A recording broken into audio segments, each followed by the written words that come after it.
Governor గారి ప్రసంగం నిన్నంతా ఆశాంతం విన్నాం. ఆ తర్వాత ఈ పుస్తకాలు తీసుకుపోయి మధ్యాహ్నం నుంచి సాయంత్రం వరకు మళ్ళీ తిరిగేసి కూడా చదివినాం అధ్యక్ష. తెలుగులో కొంత ఎందుకో కొంచెం ట్రాన్స్లేషన్ మక్కి కనబడ్డది. సరే ఇంగ్లీష్లో కూడా చూద్దామని అది కూడా చూసిన అధ్యక్ష. ఈ మధ్యకాలంలో ఏఐ గురించి వెళ్ళి ఎక్కువ మాట్లాడుతున్నారు. సరే ఆ ఏఐ ఏం చేస్తుంది, ప్రపంచాన్ని మూస్తుందా తెస్తుందా తర్వాత విషయం, దాని మీద వేరు వేరు అభిప్రాయాలు ఉన్నాయి. కానీ ఇది కేవలం ఆ ఏఐ ద్వారా దాన్ని ఉపయోగించి తయారు చేసిన ప్రసంగంలాగా కనపడ్డది. ఏదో చాట్ జీపీటీ అని చెప్పి దాన్ని వాడి మనకేం కావాలో చెప్తే అదే తయారు చేస్తుంది అని చెప్పి మనం ఏదైతే వింటున్నామో బహుశా దాన్ని వాడి తయారు చేసేదేమో అని చెప్పి అనిపించింది అధ్యక్ష. ఒకరిద్దరు మిత్రులతో ప్రస్తావిస్తే కూడా వాళ్ళు కూడా అదే అనుమానం వ్యక్తం చేసింది.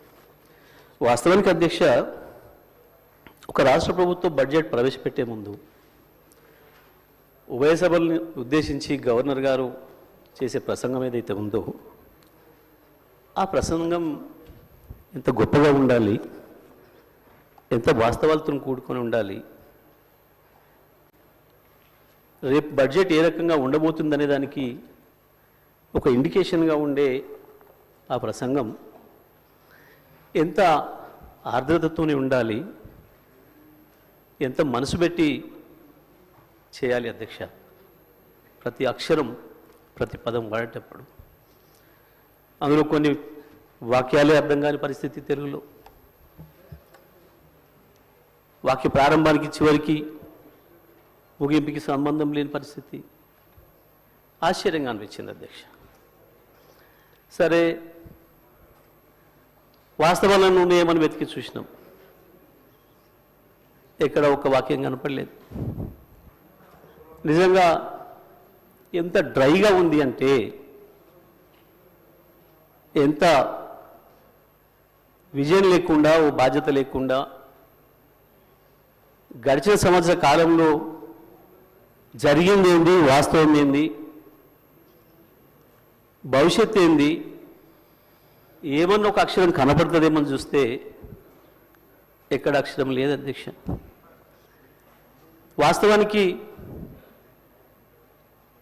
మనసు పెట్టి చేయాల్సిన పని, పాపం ఆ మనసు కవి ఆత్రేయ అని ఉండేది అధ్యక్ష. ఆయన కనుక ఉండుంటే ఇది చూస్తే పాపం ఆత్మహత్య చేసుకునేవాడు. ఇంత మనసు లేకుండా పనిచేస్తాయా ప్రభుత్వాలు, మనుషులు ఇంత దరిద్రంగా ఉంటుందా అని. ఆ రకంగా ఉంది అధ్యక్ష. ఇది అధ్యక్ష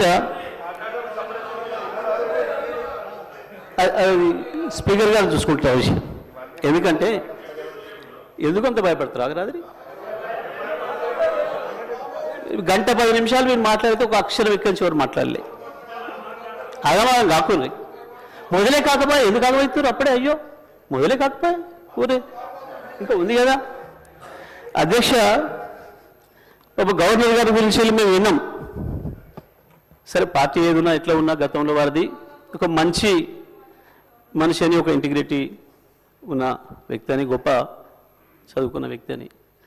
కానీ పాపం వారితోని 36 నిమిషాల్లోనే 360 అవాస్తవాల్ని మాట్లాడొచ్చారు. 36 నిమిషాల్లోనే 36 15 నెలల వాళ్ళ ఫలితనాన్ని 15 నెలల్లో వాళ్ళు చేసిన పనికి 36 నిమిషాల్లో 36 360 అబద్ధాలు, అవాస్తవాలు. నిజంగా కూడా పాపం గవర్నర్ గారు మనసు ఎంత గింజుకుందో వాళ్ళు చదవటానికి. ఇంగ్లీష్లో అర్థమై ఉంటుంది, ఇంగ్లీష్లో అర్థమై ఉంటుంది అధ్యక్ష. నాకు తెలిసి మనస్ఫూర్తిగా చదవలేదు, గవర్నర్ గారు కూడా మనస్ఫూర్తిగా చదివి ఉండదు అధ్యక్ష. అది నాకు తెలిసి నాకు తెలిసి ఎట్టి బస్సులో గవర్నర్ గారు మనసుతో మాత్రం చదవలేదు అధ్యక్ష. పాపం చాలా మెకానికల్గా చదివి ఎప్పుడు వెళ్ళిపోవడం అన్నట్టునే పోయారు పాపం. అధ్యక్ష, సరే ఇది ఒకవైపు అధ్యక్ష.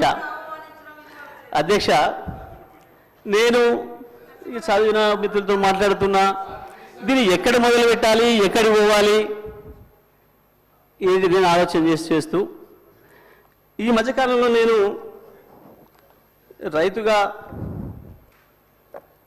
జరుగుతున్న పరిణామాలు, వ్యవసాయ రంగంలో వస్తున్న పరిస్థితులు, ఎండిపోతున్న పంట పొలాలు, ఎక్కువ తిరుగుతున్నా కాబట్టి అక్కడ రైతుల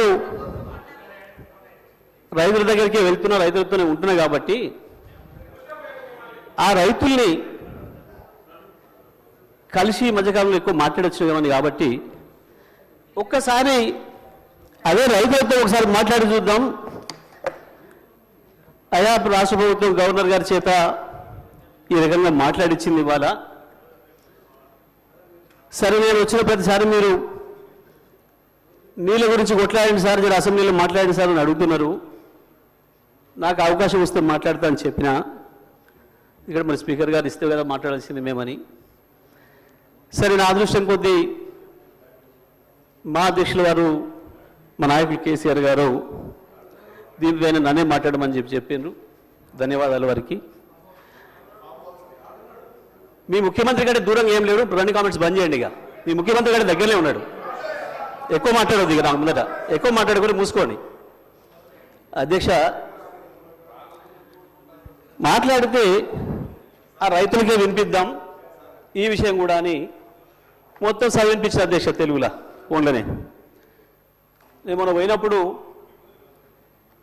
ఒక తండ పోతుంటే ఇటువైపు మళ్ళీ పెద్ద మట్టి గుట్టలు కనబడుతున్నాయి. ఆగిన మళ్ళీ ఎందుకు వచ్చినాయి ఈ గుట్టలు, మట్టి గుట్టలు అని. బావులు తీయడం మొదలైంది అధ్యక్ష. మళ్ళీ సరే చూద్దాం ఈ బావికి ఎంత ఖర్చు అయింది, నీళ్ళని ఊరుతున్నాయని చెప్పి కారు దిగి బావి దగ్గర పోయినప్పుడు అక్కడి నుంచి గొర్రెలు వస్తున్నాయి. గొర్రెలు కాసుకునే రైతులు, గొర్రెల కాపర్లు కూడా, సోదరులు కూడా వచ్చారు. వాళ్ళకే చేసిన అధ్యక్ష. వెంకట్రాములు, రాజయ్య ఇద్దరు ఎందుకు రైతుల గురించి అనేది భయపడుతున్నారు, గొర్రె కాపర్లు రైతులనే భయపడుతున్నారు అధ్యక్ష. వాళ్ళకే మాట్లాడిన అధ్యక్ష నేను. ఎందుకంటే ఇది ప్రజలకు సంబంధించిన బడ్జెట్ కాబట్టి ప్రజలతోనే మాట్లాడినా మీలాగా కమిషన్లు